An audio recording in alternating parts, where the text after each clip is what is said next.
If the 2025/26 season were to somehow end for Liverpool right now, the player of the season wouldn't be who you think it is, as it was just absolutely... It was ridiculous, that swerve and the power and everything was perfect. The goal against Arsenal was the crowning moment in what has been an incredible start to the season for Szoboszlai. But there's more. We are talking about a player who had doubts over his role at the start of the season. But what has happened has been Szoboszlai taking on a new role and showing just how effective he can be. The Hungarian national team captain is no joke. Now, he isn't just versatile, he's effective.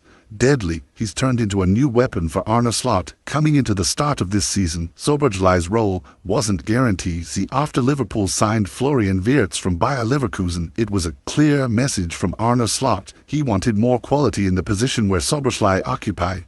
He'd already been critical about it from last season. He talked about the need for Szoboszlai to score more goals to add his work rate. The point is, with Wirtz, the general idea was that Slot had gotten an upgrade, and that Szoboszlai would only get into the team on a rotational basis. But this was wrong. If anything, it's just shown another aspect of Szoboszlai's game. Heading into matchday 2 against Newcastle away at St James's Park, Arne Slot had a problem. Both his first-choice right-backs were out injured. Connor Bradley had only just started his return to match fitness. Jeremy Frimpong was out until the end of the first international window. Coming to Newcastle without these two in hostile turf should have been a problem, until Arne Slot came up with a genius plan. He chose to start Dominik Szoboszlai at right-back. Straight away, it looked like a potential weakness that Newcastle could exploit, particularly with the pace of players like Anthony Gordon and Harvey Barnes. The question was how Szoboszlai would be able to cope playing in that role. The answer: 4 clearances, 4 recoveries, a 100% tackle success rate, 39 out of 44 passes completed, and 10 passes into the final third. He then capped off a brilliant night with a sensational dummy assist. Suddenly, Slot's gamble had paid off. But actually, this was more than a gamble. In that game, Arne Slot had realized something. He praised Szoboszlai's mentality, but also mentioned that he'd played Szoboszlai at right-back in a closed-door friendly against Stoke City where they had the ball. Against Newcastle, they had to defend a lot. It was still the same outcome with the Hungarian, a top performance. But if Newcastle was a big test, the next match against Arsenal was going to be even bigger. Dominik Szoboszlai versus Arsenal. He won 100% of his aerial duels, won 100% of his tackles, won 2 out of his 3 ground duels, had 5 recoveries, 6 clearances, and a 92% pass completion rate. Oh, and yeah, he scored that banger as well, a stunner from miles out. The difference: in 2 games, Dominik Szoboszlai had dropped a statement, but for the ones who have been watching him for years, it isn't anything new. Dominik Szoboszlai has always been this good. This is one of his former coaches at RB Salzburg talking about how good Szoboszlai is, how versatile he is. He can play as a 10, a cam. At the same time, he can play as a holding midfielder or a box-to-box midfielder. He can play in the false 9 position. He can play on either flank if he has to, and now he's playing right back. That versatility, to Liverpool fans, it adds up to the package. It's like Steven Gerrard, except he's got awesome tattoos and doesn't need football to bag women. The point is that the comparisons with Steven Gerrard now seem spot on. Just like Gerard, Szoboszlai isn't confined to one position. That he's a midfielder doesn't limit him from putting in a shift in the various positions he has played in over the years. Last season, he was a key part of that Liverpool side,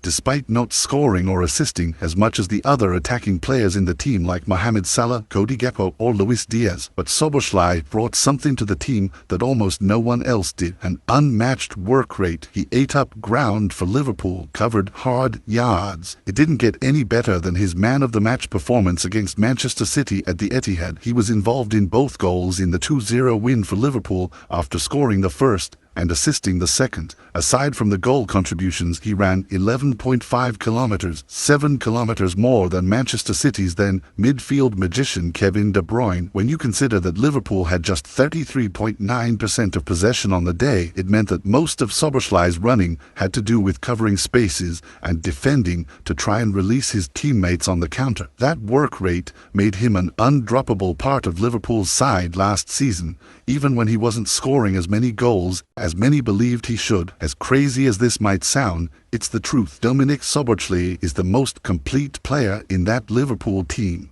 In 3 seasons at Liverpool, he's played 3 different roles under 2 managers. Under Jurgen Klopp, Szoboszlai played more as a number 8 or a box-to-box midfielder. Klopp's system regarding midfielders was all about non-stop energy to support attacking threats like Mohamed Salah. It also meant he had to cover a lot of space on the right-hand side of midfield. Under Arne Slot last season, he played a number 10 operating in the zone just behind the striker. It meant Szoboszlai had to combine being technically brilliant on the ball with the ability to press off it. This season, he's had to play as a holding midfielder in the absence of Ryan Gravenberch on the first match day, and then at right back in the 2 games before the international break. The crazy thing about all of this is that not once did his quality drop. It's been a steady progression from what he was when he first came to the club to where he is now.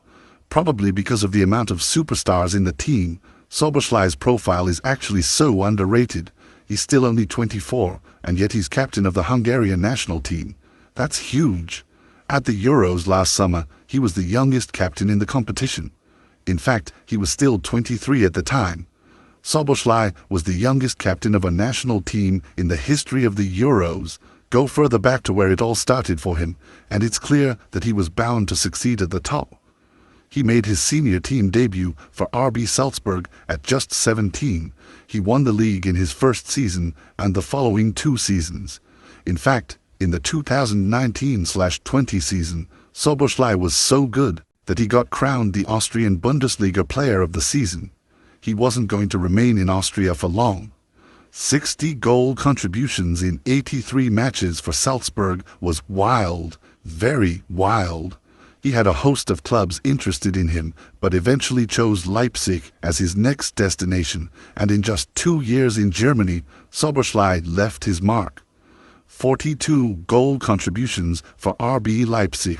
He won the DFB Pokal in back-to-back seasons in 2022 and 2023. At that point, Liverpool had seen enough, and that's when they dropped the €70 million offer to Leipzig to land Szoboszlai to Merseyside. Back home in Hungary, Szoboszlai is a legend. He made his debut for the national team against Slovakia in 2019, and in the process became the youngest player to play for Hungary in over 12 years. From 2019 to date, Szoboszlai has been a constant feature for the national team. He started every game he's been available for to date. Now, I did talk about Szoboszlai already being a legend for the national team, and that's because apart from being captain, he scored the goal that sent Hungary to Euro 2020, a last-minute free kick. I mean, the balls on this guy. Insane. A leader at such a young age. The guy already captained Hungary at youth team levels at both the under-17 and under-19 setups. See, guys, the reason we went through Szoboszlai's background a bit is to show that he wasn't some random or a promising player who came to Liverpool and made it big. Szoboszlai was already a star in his own right before he came to Anfield. He's continued to improve. He's just doing it in different roles now. What he's doing is giving Arne Slot a selection headache. Initially, the idea was that Szoboszlai would compete with both Florian Wirtz and Curtis Jones for the number 10 role. If he wasn't playing there, he could act as cover for either Ryan Gravenberch or Alexis McAllister as the pivots in midfield. Now, though, with his newfound ability to play right back, Arne Slot has an even tougher job of figuring out where to actually play him. It's no secret that this Liverpool team is stacked now. They've got loads of talented players across the pitch. Picking a starting 11 at this moment is a lot harder than it looks, especially with the new signings. But if we're basing this on recent form, one player who must start irrespective of the position is Szoboszlai. That's how good he has been. Now, he's coming into a season where he could become unstoppable. I mean, we've been glazing about that free kick against Arsenal for weeks now, and rightly so. But here Szoboszlai talks about how with Trent in the team, he wasn't going to get the nod with dead balls. Trent is gone now. And what we're essentially saying is that Szoboszlai could become Liverpool's main free kick taker this season. It in turn translates to expecting more bangers from dead balls. It's crazy how with all the new signings, if Arne Slot wants to win again, then getting the best out of Szoboszlai might be the key. It seems like it is. He's like a Swiss Army knife, Slot can use him to get a proper balance from right back. At the same time, if he notices the energy drop in midfield and needs more legs or someone to continuously apply the press, it's Szoboszlai. For all the talk about his lack of goals, he's played a big part in the game-winning goals for Liverpool in the 2 games before the first international break of the season. The truth is, Szoboszlai is a different animal. It's still always confusing how he manages to look so chill with that incredible amount of hair and still be able to perform like a workhorse. He's got a big season ahead of him. Same with Liverpool. Instead of competing, he might be coming into his own role. Do you guys think Szoboszlai is really that good, or is he just overrated? Let us know in the comments below, and don't forget to subscribe to Matchday Moments for more videos like this.